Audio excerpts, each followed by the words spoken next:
Interesting is one way to describe the start of the spring real estate market here in Winston-Salem, Greensboro, and High Point. Some things that are going on we just typically don't see. What we're going to do today really quick, we're going to go over some national news on how that might impact the housing market. Then we're going to break down the supply and demand numbers for our local market. At the end, I'm going to give you some stuff that's going on in real time. So if you watch this entire thing to the end, you're going to have a better take on the Winston-Salem, Greensboro, and High Point real estate market than 90% of the agents out here. And if you need help buying or selling real estate, my contact information is on the screen and in the description below. But let's start first with the national headlines. Anything going on? Anything that we could talk about here nationally? Yes, of course, there are tons going on. What I can tell you in relation to housing and mortgages, the administration and the Fed, Jerome Powell, are at some disagreements with as far as rates go. So when the stock market took a dive these last couple days, that caused a lot of money to go into the bond market. All that money going into the bond market reduced yields, and the 10-year bond is directly tied to lots of consumer lending and other lending. But for our conversation, not only credit cards, car payments, and things like that, it's directly tied to mortgage rates. So right now we're seeing the lowest mortgage rates of 2025. And when I'm filming this, they're under 6.5% right now and continuing to trickle downwards. I expect we're going to see this over the next little while, but this is good news for home buyers, especially in this high rate environment. Regardless of what you think about anything else, I'm just telling you what's going on in real time on the ground right now. This has opened up hundreds of thousands of people across the country that couldn't get approved yesterday. They can get approved for a mortgage today because of these lower rates. It's also increased buying power for those in the market or just decreased payments on the same price home. So that's the big news nationally. How it's going to play out over the coming months, I don't know. We'll have to see. But overall, I think that is a good first step for buyers. Let's take a look at the overall numbers in the Winston-Salem, Greensboro, and High Point real estate market right now. The first thing we're going to talk about is total sales. At 1,739 total sales, this was a slight decline from this same time last year, which was a little bit of a decline from 2023 as well. So kind of in line with what we kind of expected, a little bit slower year in the real estate market as far as total sales go. But let's talk about average sales price. And average sales price ticked up again in our market despite a lower number of total sales. It's almost $350,000. And if you take the median, so get rid of the highest of highs and lowest of lows, the median sales price increased just about 3% over the same time last year. And that's pretty much what I thought would happen this year. If you watch the 2025, what I was expecting to happen, I thought prices this year would go up 3, 4, 5, maybe 6%. I'm thinking it's going to be in that 3 to 4% range. So it's kind of right in line with what we expect. But more importantly, that's kind of what's typical for the triad. We don't typically have those big booms or big busts that we see in other markets. This is generally more of a slow and steady market. Now it is increasing and I anticipate it will, but to see that price go up by just about 3% is nice. It just shows further normalizing of the market. All right, let's move on to the supply and demand numbers so you can get a better gauge of what's going on in the market in a little bit more real time. And then at the end, we're going to talk about some transactions that I've just dealt with in the past few days. So on our total homes for sale in the entire triad real estate market, we're almost at 4,800, which is right near a 5-year high.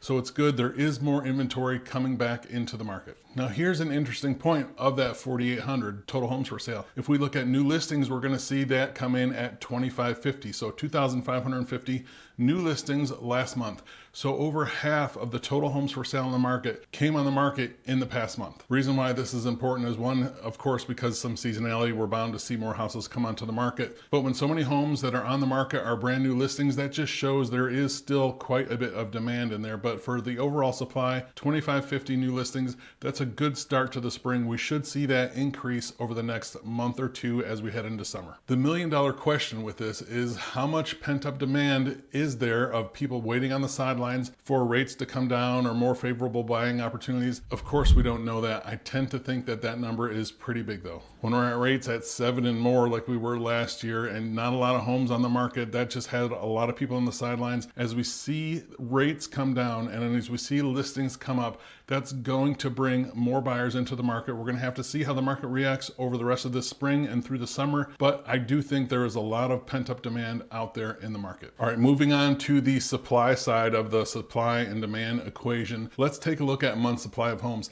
This is a little bit of a confusing statistic and a little bit difficult to understand, but let's think of this of milk on the shelves in a store. And if those milk shipments just stop coming in, how long would it take for that store to sell out all of its milk? Well, that's our month supply of housing in real estate. So right now we're in a housing or a milk shortage, but it's not like the shelves are bare. It's more like the kind of limit one per customer shortage. We don't have an overabundance of houses, but there is not a ton on the market. So at 2.7 months of supply, that still favors sellers. If no new listings came on the market, remember we saw over half of the inventory was new listings. If no new listings came on the market, we would be out of houses in 2.7 months.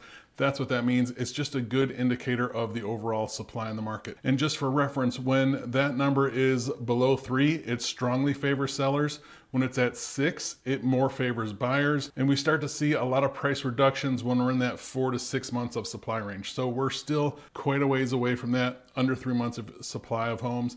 Still favors sellers, but it is improving. Median days on market, we saw a huge jump in that over the winter. It did come down to 24 days, which was kind of anticipated with seasonality. But the important things to know with this is homes are still taking a little bit longer, even at this start of the spring, to sell than normal. That's another key of the total demand out there in the market. And we saw our showings per listing are actually not really high. The typical home right now is getting under 6 showings per listing, and that's kind of crazy for the springtime market. Usually we see a lot more buyers in the market, but when we're seeing under 6 showings per listing, that just shows that demand is still kind of tamped down. Again, let's see how this changes as we get more into the spring and now in a declining rate environment. I expect that number to go up. Last one we'll talk about on the demand side is the percent of list price. This is obviously a good indicator of demand because remember, we saw for years that it was at or over 100%. And then the only time we saw it dip below was in those winter months, our slow season or deal season, what I like to call it. Well, now we're still under 100%. Now, granted, not a lot. We're about 99% list to sales price ratio, but for buyers, that does mean that there still are some deals available to be had even in this spring market right now. So heading into April, those are kind of the breakdown overall and then supply and demand numbers. Let's take a look at what's going on right now in this last week or 10 days as I've been out in the market helping clients, things that I'm seeing right now. First, let's take a look at the 7-day market snapshot.